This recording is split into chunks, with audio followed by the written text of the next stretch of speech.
Lebanon में एक साथ एक वक्त पर कई पेजर फटने से करीब 1000 के करीब पेजर के फट जाने से 4000 के करीब लोग घायल हुए हैं। इनमें से 200 को क्रिटिकल बताया जा रहा है और 11 लोग मारे गए हैं, इस तरह की खबर आई है। अब ये आरोप जो है वो इजराइल पर लगा रहे हैं, चाहे लेबनान हो या हिजबुल्लाह हो, कि उसने इस हमले को अंजाम दिया है, चाहे वो साइबर तरीके से किसी तरह से इस हमले को किया है या फिर पेजेस में किसी प्रकार से एक्सप्लोसिव फिट किए गए हैं। हालांकि इजराइल ने इस बात के लिए कोई भी जिम्मेदारी नहीं ली है, इस हमले के लिए कोई भी जिम्मेदारी नहीं ली है। हिजबुल्लाह ने कहा है कि जांच चल रही है और जो भी इसके लिए जिम्मेदार होगा उसको सजा मिलेगी।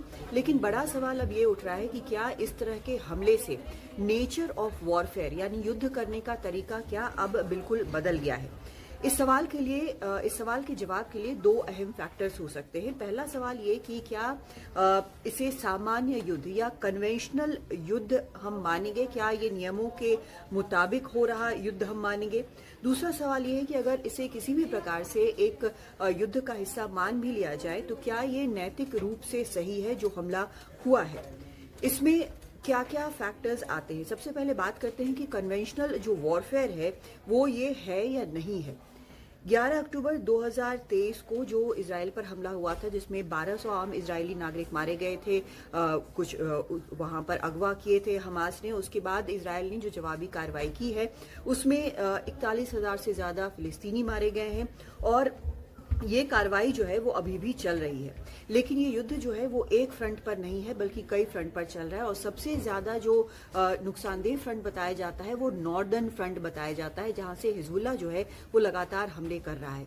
उसे सबसे बड़ा खतरा इजराइल के लिए इसलिए बताया जाता है क्योंकि उसके पास काफी हैवी वेपन्स हैं, मिसाइल्स हैं और उसके लड़ाके जो हैं वो वॉर ट्रेंड बताए जाते हैं। वो पहले युद्ध लड़ चुके हैं, इसलिए उनकी अच्छी खासी ट्रेनिंग है।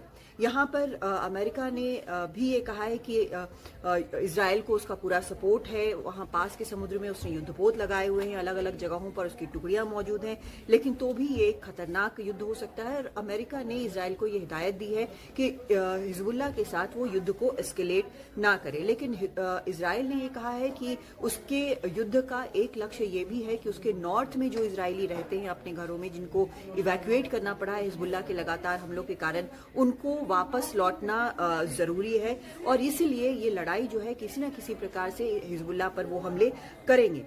तो ये जो हमला है हिजबुल्लाह पर, जो हमला उन्होंने किया है ऐसा जो माना जा रहा है, उसमें क्या क्या उन्होंने किया है? एक तो हवाई हमले जिसके जरिए वो स्पेसिफिक लोगों को, चाहे वो हिजबुल्लाह के लड़ाके हों या फिर कोई कमांडर हो या फिर हथियारों का जखीरा हो, इनको वो हवाई स्ट्राइक से, एयर स्ट्राइक से उनको निशाना बनाते हैं। लेकिन इसका बहुत ज्यादा असर होता नहीं दिखा है, भले ही वहां पर बड़ी संख्या में हथियार नष्ट हो रहे हों।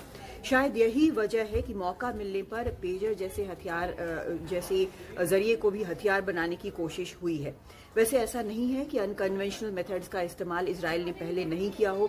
कई ऐसे असैसिनेशन हुए हैं, टारगेटेड किलिंग्स हुए हैं जिनको इजराइल जो है वो अपने लिए खतरा मानता रहा है या अपने ऊपर किसी प्रकार से हमले का दोषी मानता रहा है। उसमें कभी जहर का इस्तेमाल हुआ है, कभी लेटर बॉम्ब, कभी पार्सल बॉम्ब, कभी किताब में एक्सप्लोसिव प्लांट किया गया है, कभी टेलीफोन में, सामान्य जो टेलीफोन हुआ करता था लैंडलाइन, उसमें बॉम्ब फाइल लगाया गया है। तो कभी मोबाइल ब्लास्ट हुआ है, होटलों में हमने देखा है किस तरह से ब्लास्ट किए गए हैं। उसके अलावा शूट करके तो हमले हुए ही है। 14 दिसंबर 2006 को इजरायली सुप्रीम कोर्ट ने कहा था कि सेल्फ डिफेंस में अगर टारगेटेड किलिंग होती है तो वो सही है। हालांकि दूसरे विश्व युद्ध में बाकी यूरोपीय देशों ने भी इस तरह के तरीके अपनाए थे, लेकिन उतने नहीं जितने कि इजराइल ने अपनाए थे। लेकिन कुछ जानकारों का ये कहना है अभी के मामले में कि अभी जिस तरह से बिना युद्ध को एस्केलेट किए हुए जिस तरह से हमले इजराइल कर रहा है, वो शायद उसके लिए एक ही ऑप्शन बचा हुआ है। लेकिन अगर दूसरे पक्ष को हम देखें, अगर नैतिकता के मामले से देखें, तो कुछ एक्सपर्ट्स का ये भी मानना है कि ये जो हमला लेबनान में हुआ है वो टारगेटेड नहीं बल्कि एक तरह से मास अटैक है। इसमें कोलैटरल डैमेज जो है वो बहुत ज्यादा हुआ है, यानी कि जो किसी भी प्रकार से शामिल नहीं थे उन लोगों की मौतें हुई हैं। क्योंकि जिनके पास पेजर थे, कोई ज़रूरी नहीं है कि वो हिजबुल्लाह के ही लोग हों, सभी के सभी 100%, इसकी कोई पुष्टि नहीं है। दूसरी तरफ जो लोग आसपास खड़े थे जिनके पास ये पेजर्स थे, वो भी बड़ी संख्या में घायल हुए हैं और इसीलिए शायद घायलों की संख्या काफ़ी ज़्यादा है। जो मारे गए हैं उनमें बच्चे भी शामिल हैं। तो कुल मिलाकर ये देखा जा रहा है कि जहां यहाँ पर कोलैटरल डैमेज बहुत ज़्यादा है। हालांकि इसे युद्ध का अपनी किस्म का ये अलग बिल्कुल एक हमला है और इसको साइंस फिक्शन की तरह भी देखा जा रहा है, लेकिन ये सही है या नहीं है, या क्या इसको माना जाएगा या नहीं माना जाएगा, ये इस पर निर्भर करेगा कि बाकी देश इस हमले को लेकर क्या कहते हैं। हालांकि अभी तक इस पर बहुत ज़्यादा कोई रिएक्शंस नहीं आए हैं बाकी देशों के। इजराइल ने भी नहीं माना है कि उसने ये हमला किया है। तो अभी ये देखना बाकी है कि बाकी देश और इस पर क्या प्रतिक्रिया लेकर आते हैं, तभी ये साफ होगा कि ये बाकी जो लोग हैं या बाकी दुनिया जो है वो किस तरह से इसे देख रही है। दिल्ली से कादम्बिनी शर्मा, NDTV इंडिया।